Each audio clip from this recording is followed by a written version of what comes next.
ಮಂಡ್ಯದ ಶ್ರೀರಂಗಪಟ್ಟಣದಲ್ಲಿ ಸಂಕೀರ್ತ ಯಾತ್ರೆಯನ್ನ ನಡೆಸಲಾಗ್ತಾ ಇದೆ. ಹನುಮ ಮಾಲಾಧಾರಿಗಳ ಸಂಕೀರ್ತನಾ ಯಾತ್ರೆ ಹಿನ್ನೆಲೆ ಶ್ರೀರಂಗಪಟ್ಟಣದಲ್ಲಿ ಬಿಗಿ ಪೊಲೀಸ್ ಬಂದೋಬಸ್ತನ್ನು ನಡೆಸಲಾಗಿದೆ. ಇಂದು ಮಂಡ್ಯದ ಶ್ರೀರಂಗಪಟ್ಟಣದಲ್ಲಿ ಸಂಕೀರ್ತನಾ ಯಾತ್ರೆ ನಡೀತಾ ಇದೆ. ಹನುಮ ಮಾಲಾಧಾರಿಗಳ ಸಂಕೀರ್ತನಾ ಯಾತ್ರೆ ಹಿನ್ನೆಲೆ ಶ್ರೀರಂಗಪಟ್ಟಣದಲ್ಲಿ ಬಿಗಿ ಪೊಲೀಸ್ ಬಂದೋಬಸ್ತನ್ನ ಈಗಾಗಲೇ ನಿಯೋಜನೆ ಮಾಡಲಾಗಿದೆ. ಭದ್ರತೆಗೆ 2,000ಕ್ಕೂ ಹೆಚ್ಚು ಪೊಲೀಸರ ನಿಯೋಜನೆಯನ್ನ ಕೂಡ ಮಾಡಲಾಗಿದೆ. ಹನುಮ ಮಾಲಾಧಾರಿಗಳ ಮೇಲೆ ಪೊಲೀಸರು ಹದ್ದಿನ ಕಣ್ಣನ್ನ ಇಟ್ಟಿದ್ದಾರೆ ಎನ್ನುವ ಮಾಹಿತಿ ಸಿಗ್ತಾ ಇದೆ. ಯಾತ್ರೆ ಸಾಗುವ ಮಾರ್ಗದಲ್ಲಿ ಸಿಸಿಟಿವಿ ಡ್ರೋನ್ ಕಣ್ಗಾವಲನ್ನ ಇರಿಸಲಾಗಿದೆ.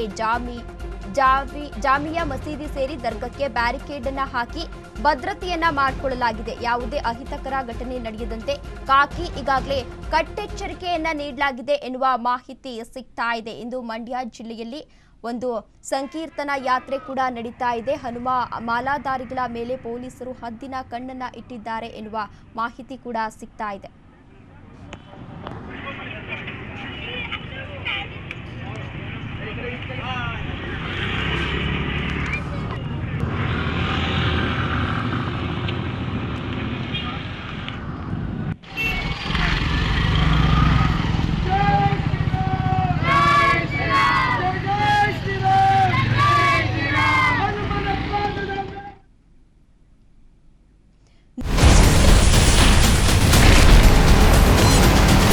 Ashwavega English News.